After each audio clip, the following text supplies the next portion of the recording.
Bonjour Cédric Lerible, merci beaucoup d'avoir accepté cette petite interview. Est-ce que tu peux nous parler de toi un petit peu?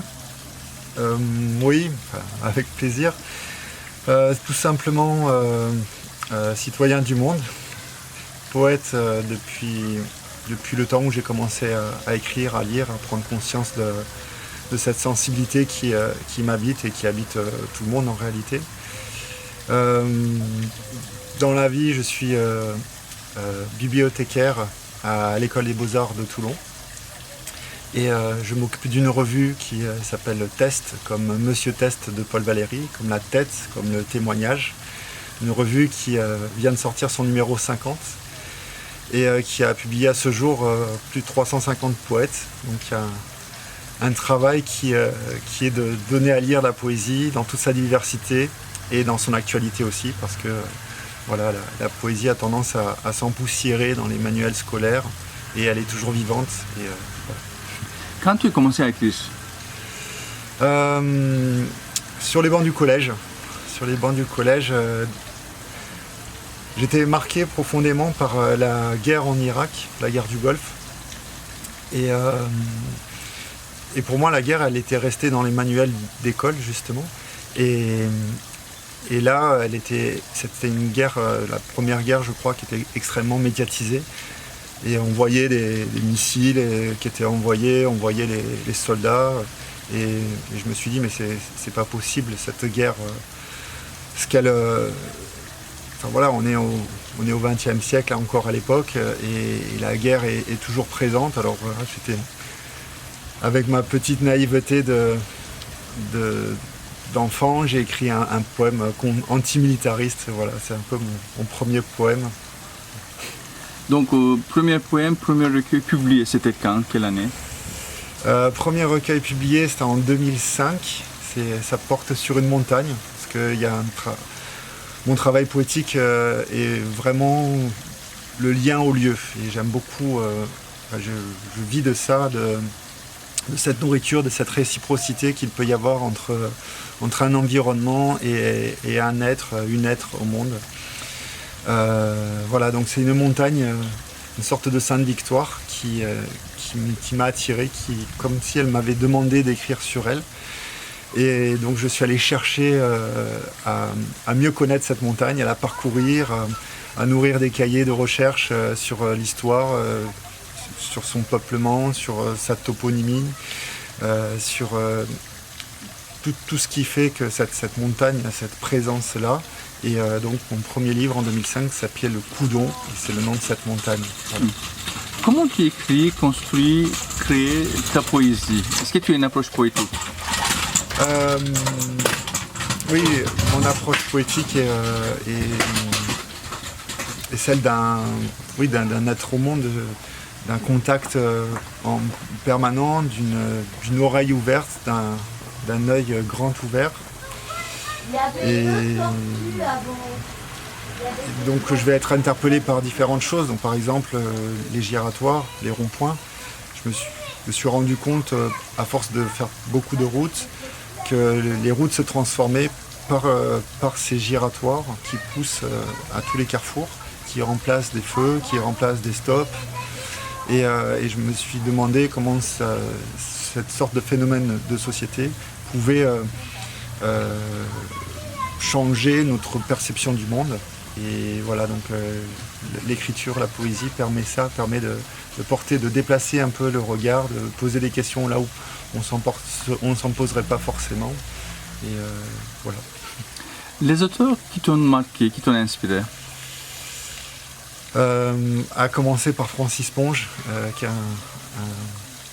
un grand pour moi. C'est un poète des choses, des petites choses. Il va faire avec une cagette, il va faire parler les objets. Et une cagette, il va la magnifier. Il va parler d'une bougie, il va parler d'une allumette, de choses très modestes. Il va parler il va ouvrir ses carnets, ses cahiers et puis ses hésitations, son rapport au poème.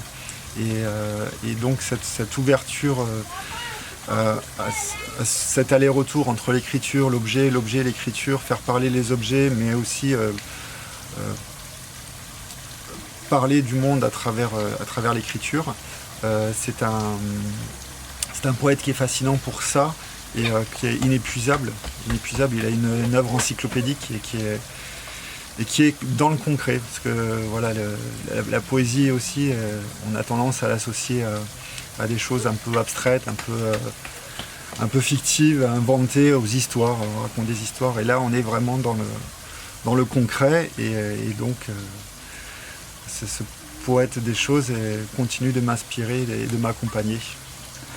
Qu'est-ce que tu penses de la poésie actuelle francophone? Qu'elle est nécessaire. C'est vrai qu'en France, on a tendance à regarder un peu son nombril et la langue, elle se partage, elle se distribue et une langue, elle a besoin de cette multiplicité des regards et d'écriture.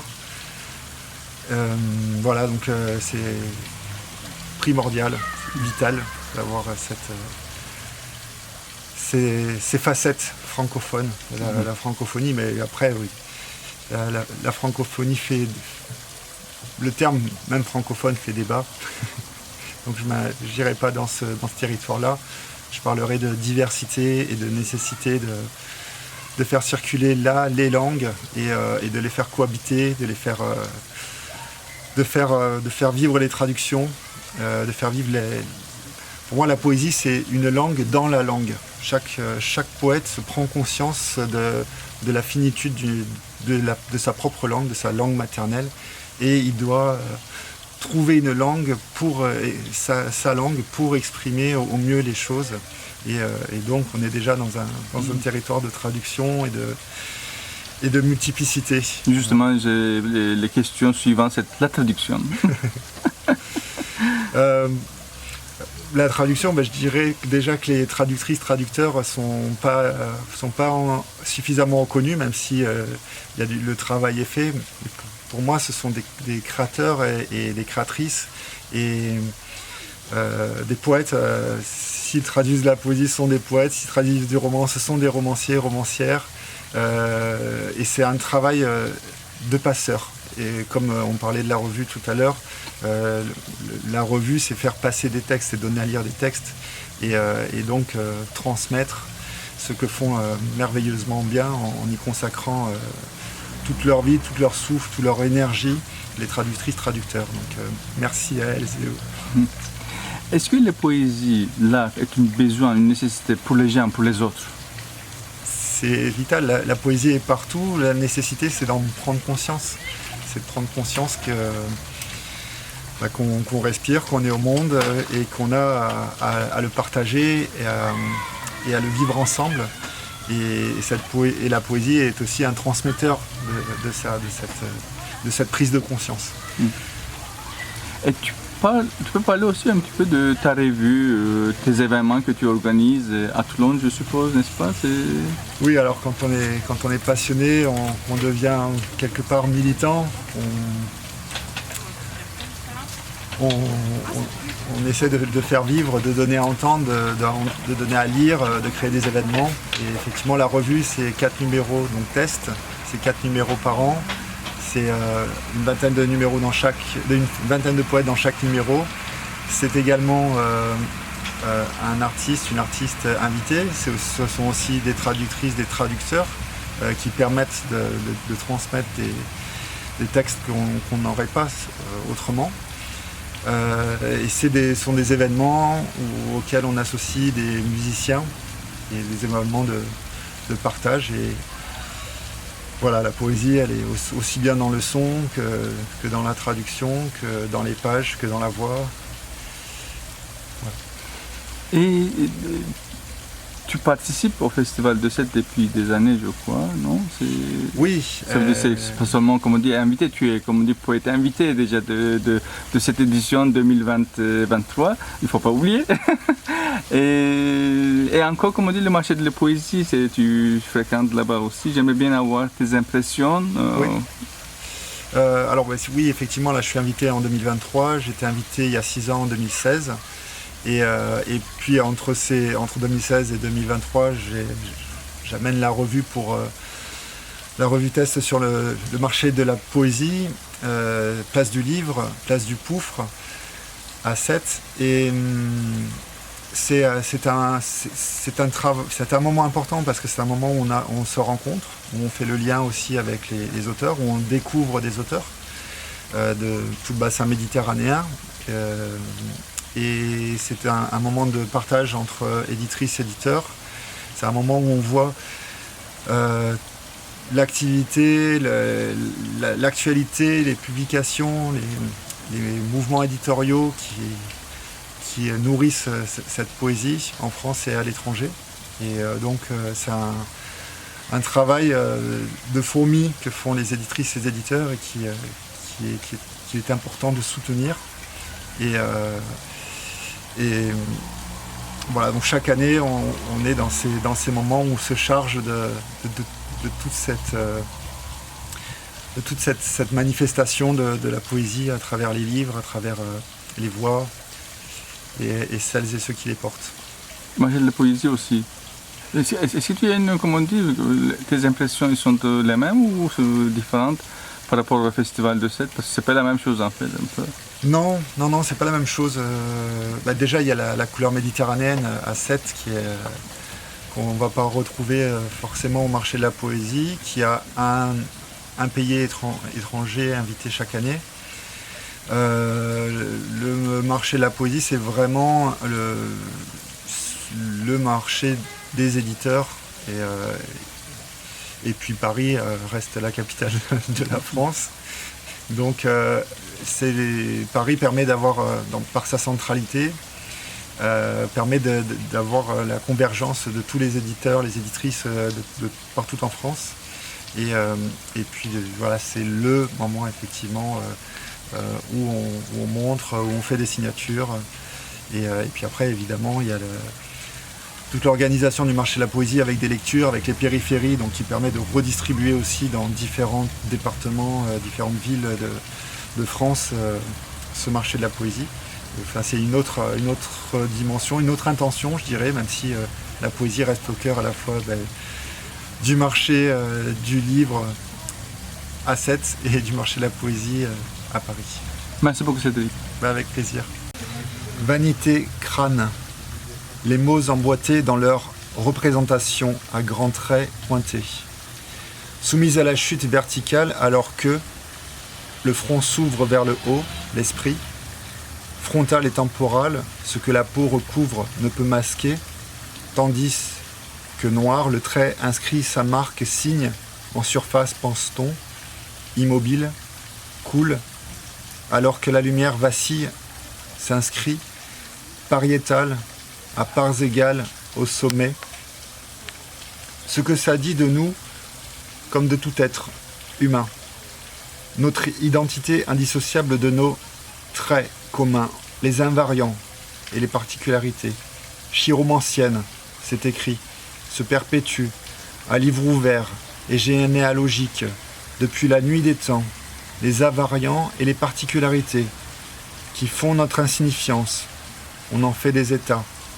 Escarres et sutures, au point, une à une, constituer et reconstituer les tissus, familial et topographiques, nos déterminismes cernés.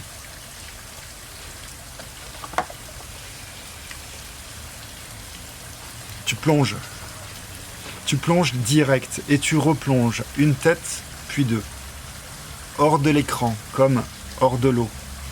C'est un rectangle qui s'anime, paradis des reflets et des éclats, lumière brisée. Ça prend la tête, tu bois la tasse.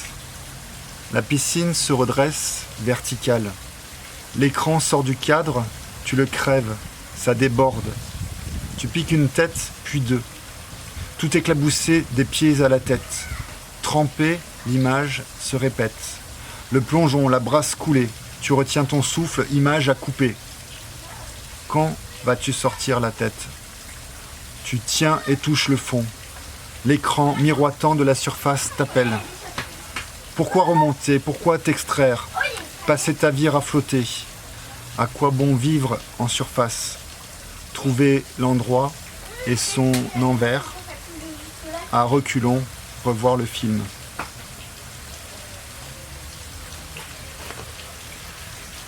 Tout tourne.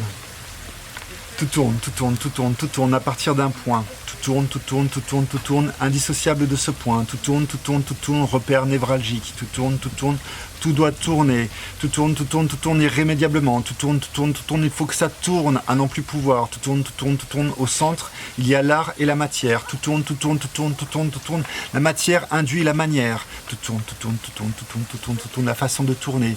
La tournure et l'entournure. Tout tourne, la manière de nouer les mots. Tout tourne, leurs artères dans le choral de la langue. Tout tourne, le cycle des mots. Tout tourne, le tambour de la machine. Tout tourne, l'engrenage. Tout tourne, lié à son axe. Tout tourne, le rond-point. Tout tourne, qui donne sens au manège. Tout tourne, incessant et insécable. Tout tourne, entrer dans la danse. Tout tourne, conduite à tenir. En accepter la règle. Tout tourne, le code de la route. Tout tourne, la connaissance du tournement. Tout tourne, du faire et du défaire. Tout tourne, gage de la matière. Tout tourne, tout s'anime par une dynamique. Tout tourne, une pulsion. Tout tourne, un mouvement pulsatif. Tout tourne, le déséquilibre des contraires. Tout tourne, un choix. Tout tourne, virage serré. Tout tourne, prendre un risque. Tout tourne, creuser un écart. Tout tourne, incertain. Tout tourne, s'établir dans l'écart. Tout tourne, en prendre la mesure. Tout tourne, jusqu'à la prochaine station. Tout tourne, remplir le réservoir de sens. Tout tourne, puis tourner encore pour ne pas chuter. Question d'avant et d'après, de vide et de néant, de trop plein et d'infini, comme de choix crucial, de nœuds, d'œuvres, de cœurs, gordiens et giratoires. Tout tourne. Le bonbon. Pas plus gros que le bout de l'auriculaire, hors de son sachet et porté à l'intérieur même de la vacuité buccale. Le bonbon se tourne et retourne sous les glandes salivaires. Rien ne sert de mâcher. Il se tourne et retourne, favorisant ainsi un nombre agréable de déglutition. Par un lent travail de retournement de la langue au palais et du palais à la langue, il oppose une liquoreuse résistance. Ni contenant, ni contenu, il est tout un. Sa translucidité initiale n'en paraît que plus limpide au fur et à mesure qu'il se distille, par vapeur vers les narines, par sécrétion vers la gorge, enfin, par un retour ultime à son essence, sa formule s'évanouit. Le simple froissement d'un papier d'emballage peut déclencher ce que Pavlov a appelé un réflexe conditionnel. Ainsi, le son vient-il parfois à la langue, comme la nécessité d'expression au poète.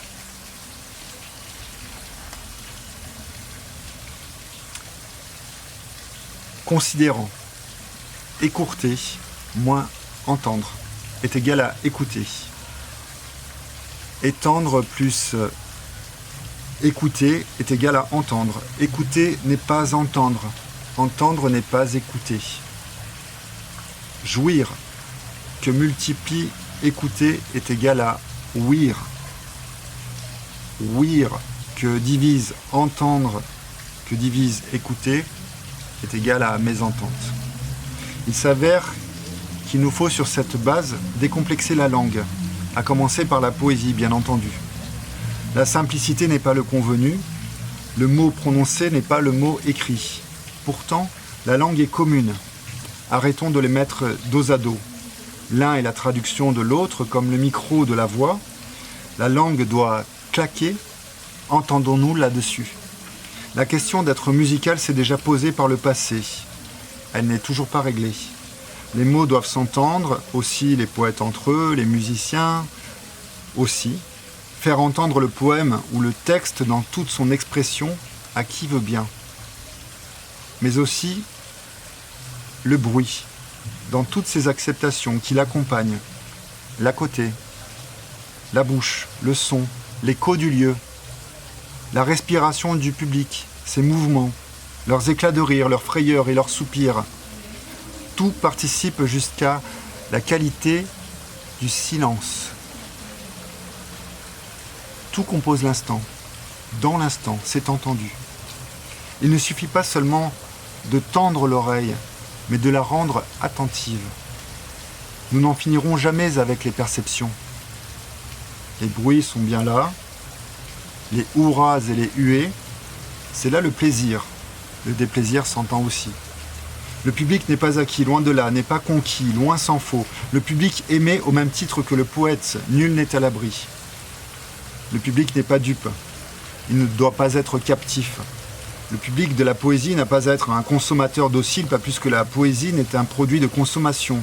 Voilà qui sauve des vies. Allons ensemble au-delà de l'entendement. S'il le faut, appareillons-nous. Les murs ont des oreilles et les rues des caméras, elles doivent trembler. Rendons le signe au poème dans toute son expression, car le mot sourd, quel qu'en soit l'état, la poésie ment manifestement. Nous n'avons pas fini d'en déjouer le sens défectif. Le poète, le musicien, comme le public, doivent transpirer par tous les pores. Ils transpirent déjà. Ils doivent le sentir. Ils sentent déjà. Alors ça, c'est un poème que j'ai écrit lors d'une camp performance, c'est-à-dire alors que j'ai passé une nuit dans un rond-point. Ça s'appelle Surrection d'un mythe. La solitude de l'île n'existe plus. Nous avançons avec la nécessité absolue du tournoiement, sans que l'espace ne puisse nous contenir. Nous invoquons pour cela le mouvement de masse, verbe d'action, feindre le non-agir, conforter les acquis, jusqu'à épuisement du désir inaltérable. Reste la matière et son théâtre, non content d'en exploiter les ressources, étiquettes et codes-barres, nous recyclons nos consciences préalablement conditionnées. Tout déplacement ne s'effectue plus sans servitude. Le trafic de nos destinées est tributaire des enclaves que nous dressons. Dès lors, plus aucun lieu ne tient. Nous sommes condamnés à fuir inexorablement, perpétuels consommateurs consommés. Merci beaucoup.